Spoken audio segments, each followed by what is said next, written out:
yeah, baby.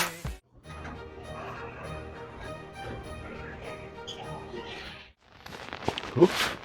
Looks like there might be some water on the lens. Hey, Jim. Coming to you from South Carolina. Storm Nicole. But that's not what we're talking about. We already received, I think, about 3 inches of rain. But what we're going to be talking about is the grapes behind me. My beautiful wife, Shannon, made some wine out of this stuff. You can see there's still a few that didn't get picked. They grow in a weird way. They do not grow in the groups or the bunches that you're used to seeing. They're kind of more scattered, 2 or 3 here and there. They're an interesting type of grape. They're called a Muscadine. I'd never heard of them before. And actually, they're a subset of Muscadines called Scuppernongs. So, my beautiful wife Shannon made Scuppernong wine. We're going to have some fun today. Scuppernong wine. So, just like all Muscadines are grapes, but not all grapes are Muscadines, the same thing with the Scuppernong. So, let me show you examples. These are our wild Muscadines. These actually just grow wild in the forest, and at first I was looking up and saw them hanging out of some of the trees, and I thought they were maybe olives or something like that, and then they started to fall. Of course, there's no way I'm going to try them until I figured out that they're actually grapes. And then you try them, and the skins are kind of thick and tough, and they've got a very strange spicy flavor. They're very juicy. They're not very sweet. They're just kind of spicy. And then the skin is crazy thick.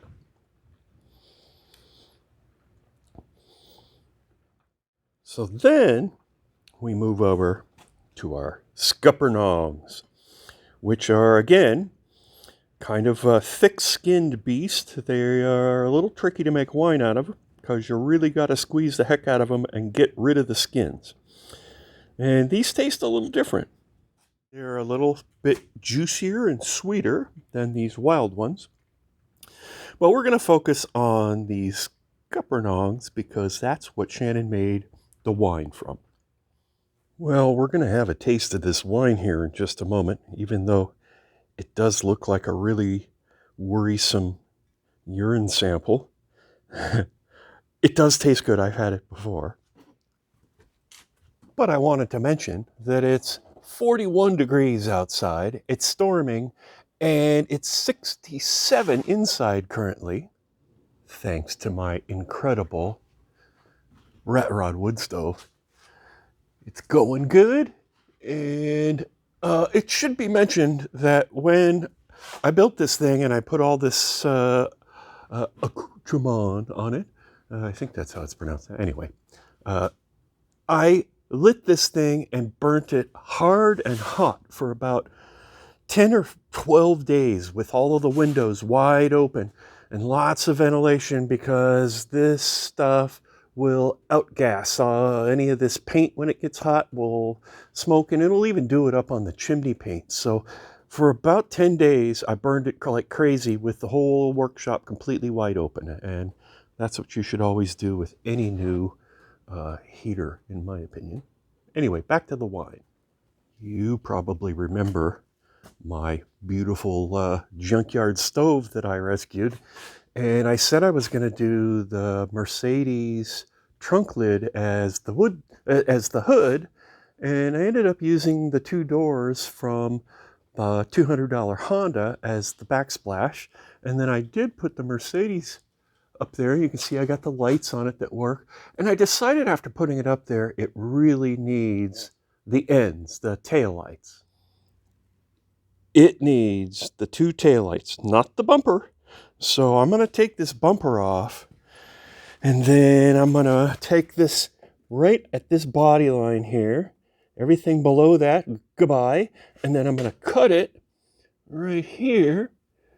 And I'm going to take this part of the fender, the antenna will stay, the tail light, and work all of that up into my stove. So it'll have that nice little fender flare will be part there. Anyway, I'm working on that still. Oh, you know, because I'm bored. So we're going to have a little muscadine wine. Just a little. Just want to taste.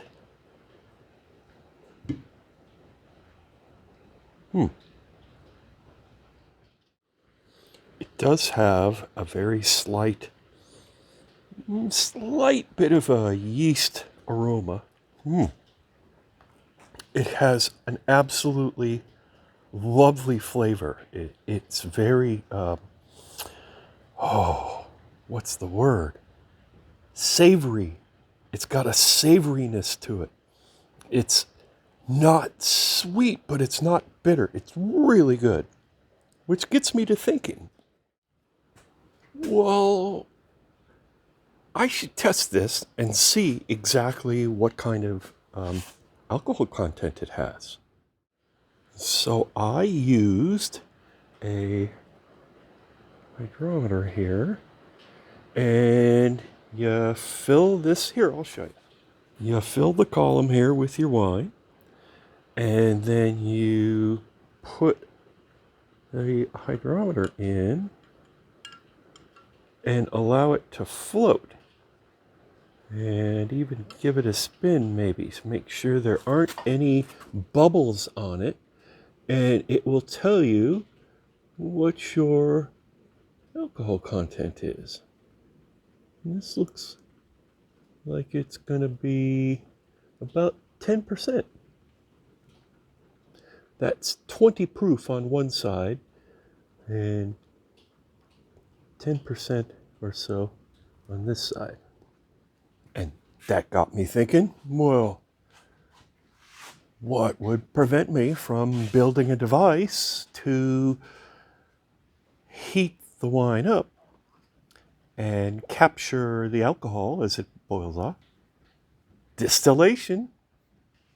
And then I looked into it, and the law is what prevents me from doing that. So it's illegal for me to take my wine and distill it and then maybe make the wine a little bit stronger or even make brandy out of it.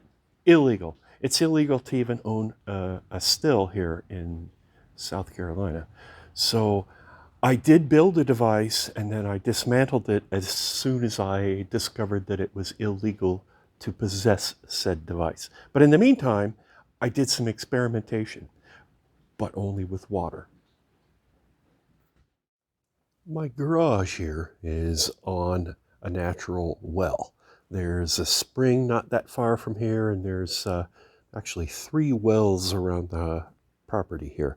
And the one here is just completely raw, no filtration even. It's just well water, which I was always a little suspicious of, and we've sent out samples several times. I keep testing it again and again, and it always tests just beautifully.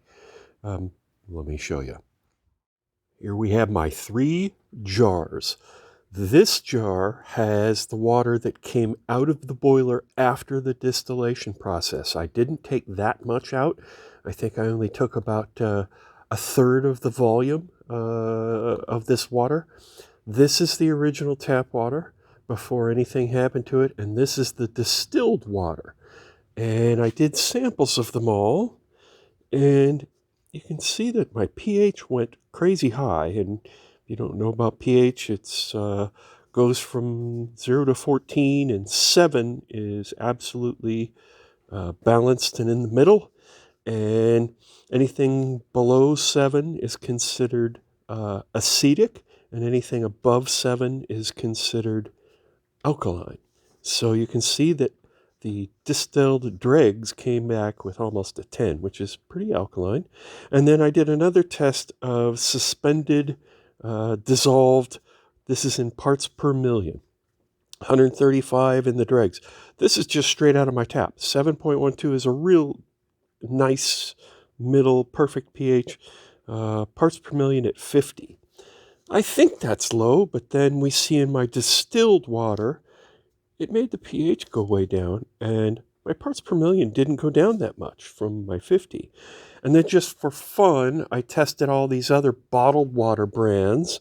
This one's Clover Valley, Laura Lynn, Dasani, Aquafina, Evian, and Life Water.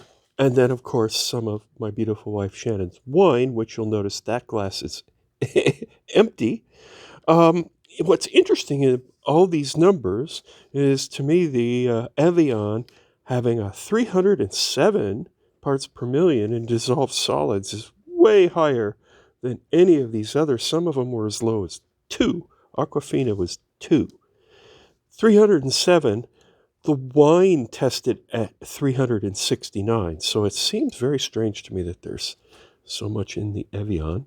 And then this Life Water, on the bottle, it says pH balanced.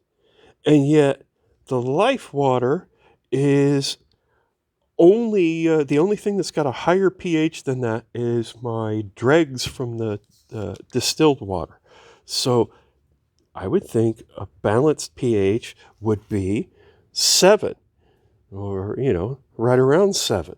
But no, it's got a 7.9, which just seems weird. And if you're noticing a little weird thing on here, this is a pump where I have pumped in pressure into this bottle, and I'm going to see if I can make this water absorb some of the gases and carbonate it. I know you're supposed to use CO2 to carbonate stuff, but I'm trying to do it with these little pump here, and if that works, I might build a little pressure thing where I can pressurize it with my compressor instead of having to pump this silly thing. But we'll see. And then if that works, I'll want to try to make my beautiful wife Shannon's delicious wine. I'm going to see if I can make it sparkling wine. We'll have to see about that. So I built a still, and I dismantled a still, and I didn't use it for anything other than making some of my tap water worse. So our tap water here is pretty good. I'm happy about that. After continually testing it for the last 8 months, it's just good. And it's raining like crazy right now, so just getting more.